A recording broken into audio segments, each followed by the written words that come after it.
छोट्याशा गावात धनगराच्या कुटुंबात आपला पती आणि छोट्याशा बाळासोबत हिरा राहायची.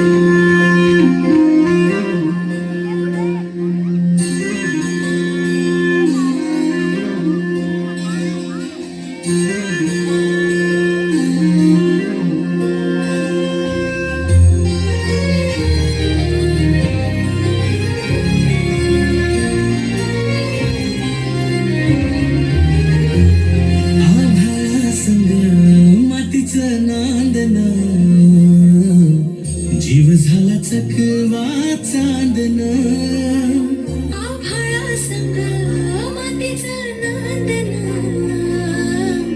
जीव झाला चकवा चांदन दिवसाच दिस त्यात तारया नभामधी दिवसाच दिस त्यात तारया नभामधी हो जगन हे न्यार झालं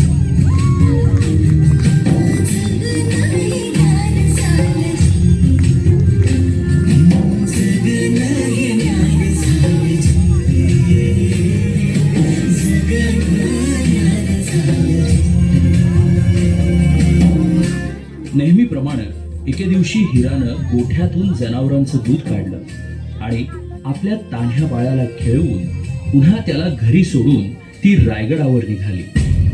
तो दिवस होता कोजागिरी पौर्णिमेचा.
आणि बघता बघता संध्याकाळ झाली आणि गडाचे दरवाजे बंद झाले.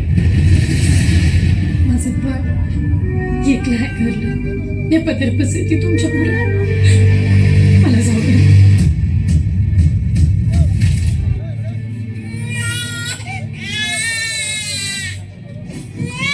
दमलेला जीव पुन्हा उमलून ये कानी येते हाक जेव्हा आई आई दमलेला जीव पुन्हा उमलून ये कानी येते हाक जेव्हा आई आई आई आई आई आई आई आई कुठून तरी रस्ता असेल ना एवढा मोठा गड. त्याचा जो पश्चिमेचा कडा आहे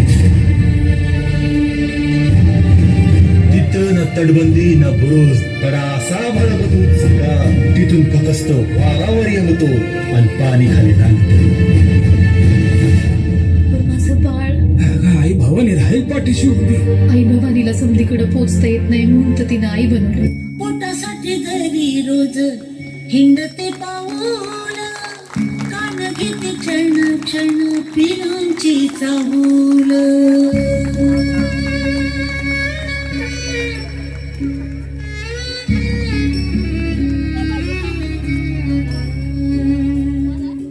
पोटासाठी घरी रोज हिंडते पाऊल कान घेते क्षण क्षण पिरांची चाहूल झोपेमध्ये सुद्धा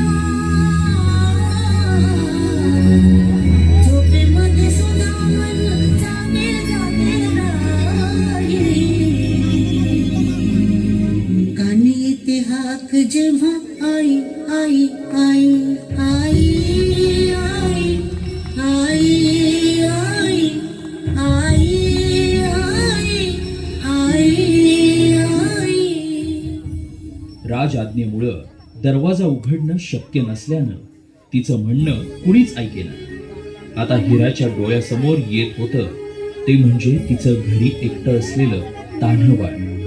त्याच्या आठवणीनं व्याकुळ झालेल्या हिरानं किल्ल्याच्या कडावरून खाली उतरण्याचा निर्णय घेतला.